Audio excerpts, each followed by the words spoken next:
Hello guys, welcome to LRDI series by for all prep. तो guys, आज हम लोग फिर से एक बार कैट 2018 में आए हुए इस एलआरडीआई सेट को डिस्कस करेंगे, जो कि हमारा कमिटीज बेस्ड सेट था, right.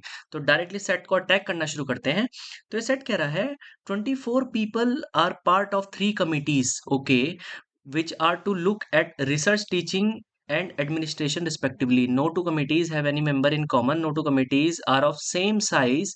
Each committee has three types of people: bureaucrats, educationalists, and politicians, with at least one from each of the three types in each committee.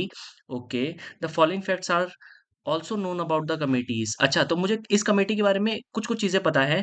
जैसे कि इसमें 3 committees हैं, तो मैं कमिटीज को ना मैं यहाँ पे लिखना शुरू करता हूँ, ठीक है। तो मैं बोलूंगा कि जो कमिटीज होंगी मेरी, वो इस डायरेक्शन में होंगी, राइट। और जो मेरे पीपल, टाइप्स ऑफ पीपल होंगे, ओके, वो मेरे इस डायरेक्शन में होंगे, ठीक है। तो कमिटीज के बारे में लिखूंगा, अगर मैं कमिटीज कौन सी हैं, तो वो है रिसर्च, फिर उसके बाद आता है टीचिंग एंड एडमिनिस्ट्रेशन और एडमिन, राइट। और जो हमारे टाइप्स ऑफ पीपल है वो कौन से हैं, मैं इनिशियल्स लिखता हूं इनके बस: ब्यूरोक्रेट्स, एजुकेशनलिस्ट्स एंड पॉलिटिशियंस, राइट। ठीक है, यहां तक हमको पता चल गया। अब इसमें ना हमको कुछ कुछ चीजें बोली हुई हैं कि कोई भी दो कमेटी सेम साइज की नहीं है। इसका मतलब ये और ये जो टोटल नंबर आएगा ये बराबर नहीं है, पहली चीज। उसके बाद each committee has 3 types of people, ये एजुकेशनलिस्ट एंड ये, and at least one of each of the 3 types in each committee. उसके बाद ये जो ये पार्ट आएगा ना, ये नॉट इक्वल टू जीरो है, ठीक है। ये पार्ट्स हमारे नॉट इक्वल टू जीरो है सारे, ओके। हमें ये भी पता चल गया। उसके बाद आ जाता है, हमें डायरेक्ट हम पॉइंट्स पर अटैक करते हैं। उसके बाद बोला है the number of bureaucrats in research and teaching committees are equal, which is equal to the number of bureaucrats in research committee is 75% the number of bureaucrats in admin committee, right. उसके बाद हमको ये बोला है कि मैं एक और कलर का पेन यहाँ पे ले लेता हूँ। तो अगर मैं बोल देता हूँ कि यहाँ पे हमारे पास 100x हैं, ठीक है, तो यहाँ पे 75x एंड 75x जो होंगे वो पीपल होंगे, राइट। तो ये डायरेक्ट एक रेशो का क्वेश्चन है, ठीक है। तो या फिर मैं इसको ऐसे लिख देता हूँ डायरेक्टली कि यहाँ पे अगर मेरे यहाँ पे टोटल x पीपल हैं, तो यहाँ पे हमारे ऐसे लिख देता हूँ 3/4x एंड 3/4x, राइट। उसके बाद सेकंड पॉइंट हमको कह रहा है the number of educationalist in teaching committee is less than number of educationalist in research committee, okay. Teaching committee में रिसर्च कमिटी से कम है, ठीक है। तो मैं यहाँ पे ऐसे करके साइन दे देता हूँ, ठीक है, लेस देन का साइन दे देता हूँ। The number of educationalist in research committee is average of number of educationalist in other two committees. तो अगर मैं बोलता हूँ इसको कि हमारा ये बी है, राइट, तो ये बी हमारा a+c/2 होगा, राइट। जब मैं ये बोल रहा हूँ यहाँ पे मेरा a है और यहाँ पे मेरा c है, जिसमें a जो है मेरा वो लेस है, ठीक है, और c मोर है, राइट। एवरेज में एक हमारा कम होता है, एक हमारा ज्यादा होता है, तो उसका एवरेज उसके बीच में होगा, राइट।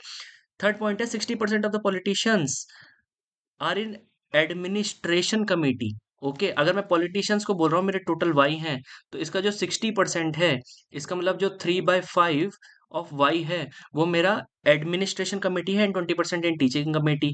इसका मतलब 1/5 ऑफ वाई टीचिंग कमेटी है, तो बाकी बचा हुआ यहाँ पे 1/5 वाई हमारा रिसर्च कमेटी में हो गया, हमने, ठीक है। हमने यहाँ तक पता कर लिया है। अच्छा, एक बात बताओ मुझे टोटल। अब मैं एक डिफरेंट कलर का पेन ले लेता हूँ, ठीक है ना। अब एक डिफरेंट कलर का पेन लिया जाए थोड़ा सा, ओके, ये सही चल रहा है, ठीक है। मुझे एक चीज बताना, क्या इससे लाइट पेन नहीं है क्या? हाँ, ये ठीक है। तो अच्छा, अब मुझे एक चीज बताना कि यहाँ पे टोटल नंबर ऑफ पीपल कितने हैं? 24 पीपल है, राइट। अच्छा, मुझे एक बात बताओ, अगर ये एक्स है तो ये इसका 3/4 ही बन रहे हैं, ठीक है। तो मैं बोलता हूँ 3/4 पॉसिबल क्या है कि अगर मैं एक्स की वैल्यू फर्स्ट केस में मैं 4 रखता, तो मेरे पास बाकी दोनों में 3 बचते, राइट। अगर मैं इसमें 8 रखता, क्योंकि मुझे सारे के सारे 4 के मल्टीपल ही चाहिए ताकि मेरे परफेक्ट पीपल बने, राइट, तो ये 6 हो जाएगा, राइट। अच्छा, इसका टोटल कितना होता है? इसका टोटल कितना होता है? 14 और 8 22, राइट। अगर मैंने यहाँ पे यहीं पे मेरे 22 पीपल हो गए, इसके बाद तो हमारे लोग जो है वो बढ़ेंगे ही बढ़ेंगे। अगर मेरे इसी केस में 22 पीपल हो गए ना, तो देखो मुझे यहाँ पे हर एक में भरने के लिए ना एटलीस्ट 6 मोर चाहिए, क्योंकि मेरी कंडीशन है नॉट इक्वल टू जीरो, तो 6 मोर की कंडीशन 28, जबकि हमारा 24 ही पीपल है, तो ये वाला केस हमारा कैंसिल हो जाएगा, राइट? तो हमारा यही केस पॉसिबल है एक, इस केस में, राइट? तो मैं इस केस में यही केस पॉसिबल है कि ये हमारा जो है ये 4 हो जाएगा, ये हमारा 3 हो जाएगा, ये हमारा 3 हो जाएगा, राइट? तो टोटल कितने लोग हो गए? 10। तो हमारे पास बचे कितने? 24 में से 10 गया, 14 पीपल हमारे बचे हैं, राइट? सेकंड में हमें एवरेज लेना है। तो अच्छा, एवरेज हमारा क्या पॉसिबल हो सकता था? एक तो 1 2 3 हो सकता था, 1 3 का मैंने एवरेज ले लिया, राइट? अगर मैं बोलता कि यहाँ पे मेरा एवरेज 2 है, ठीक है? अगले केस में अगर मैं बोलता मेरा एवरेज 3 करना है मेरे को, तो 3 कैसे पॉसिबल था? या तो यहाँ पे 2 और 4 होते, या फिर यहाँ पे 1 और 5 होते, राइट? इस भी केस में हमारा 3 पॉसिबल था, ठीक है? इन दो केस में हमारा जो है 3 एवरेज पॉसिबल है, ठीक है? और फर्स्ट केस में हमारा 2 एवरेज पॉसिबल है। अब मुझे एक चीज बताना, अब मुझे एक चीज बताना यहाँ पे कि ये नंबर कितना था? ये नंबर था 6, राइट? अगर मैं इसमें से 6 माइनस करता हूं तो मेरे पास 8 बचे। तो 8 अगर मैं यहाँ पे, मुझे यहाँ पे हमारे पास टोटल 8 बचे ना, तो 8 का जो 3/5 होता है वो कुछ फ्रैक्शन में आ जाएगा, राइट? तो इसका मतलब क्या है कि मैं ये वाला केस के साथ प्रोसीड नहीं कर सकता, क्योंकि मुझे अब यहाँ पे लोग फ्रैक्शन में नहीं चाहिए ना, लोग फ्रैक्शन में नहीं आ सकते। तो ऑब्वियस सी बात है कि यहाँ का जो एवरेज है वो मैं 3 से ही प्रोसीड करूंगा। अच्छा, इससे बड़ा नंबर नहीं ले सकता मैं, क्योंकि हमारा एडिशन के लिए फिर यहाँ पे नीचे वाले केस में हमें नंबर नहीं बचेंगे, राइट? तो इसके केस में क्या है कि जो मेरा जो ये नंबर है, एवरेज नंबर, ये 3 है, राइट? अब यहाँ पे या तो मेरा 2 हो सकता था, यहाँ पे मेरा यहाँ पे 1 हो सकता था। अगर 2 होगा तो यहाँ पे 4 होगा, 1 होगा तो यहाँ पे 5 होगा, राइट? अब हमारे पास जो है लोग कितने बचे देखो, ये हमारा जो सम है ये 6 और 9 है, 9, ठीक है?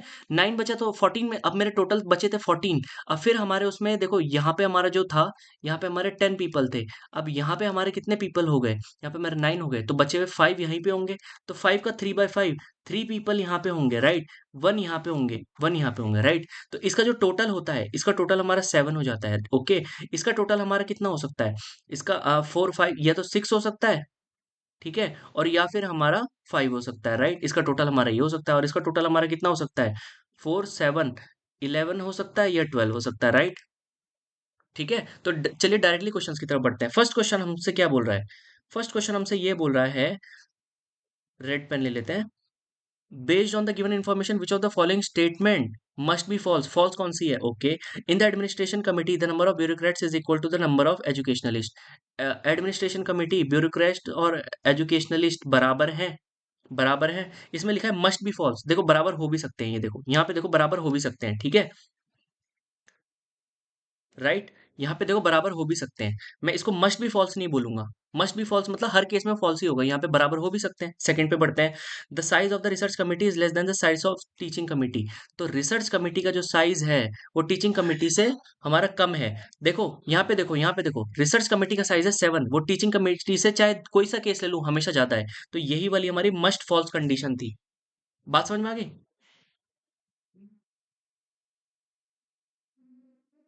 आते हैं नेक्स्ट क्वेश्चन की तरफ। What is the number of bureaucrats in administration committee? तो ब्यूरोक्रेट्स एडमिनिस्ट्रेशन कमेटी में कितने हैं हमारे? 4, राइट? तो इसका आंसर आता है 4। थर्ड क्वेश्चन की तरफ बढ़ते हैं कि what is the number of educationalist in research committee? तो एजुकेशनलिस्ट हमारे रिसर्च कमेटी में कितने हैं? 3, राइट? तो इसका आंसर आ जाता है 3। फोर्थ क्वेश्चन में बोलता है which of the following can not be determined uniquely based on the given information. अच्छा, मुझे बोला है total number of educationalist in 3 committees. Educationalist in 3 committees जो हमारे टोटल है वो तो 9 है, ये तो मेरे को पता ही है, 9 ही रहेंगे, okay. The total number of bureaucrats in 3 committees, bureaucrats 3 committees में हमारे कितने रहेंगे? 10 रहेंगे, ठीक है। The size of teaching committee, teaching committee का साइज या तो 6 है या तो 5 है। अच्छा, ये मैं यूनिकली नहीं बता सकता क्योंकि मेरे दो पॉसिबिलिटीज है इसमें। And the size of research committee, ये भी मेरे को पता है 7 है, राइट? तो थर्ड ही ऑप्शन इसका आंसर हो सकता था। So I hope you have enjoyed this video. Thank you for watching it.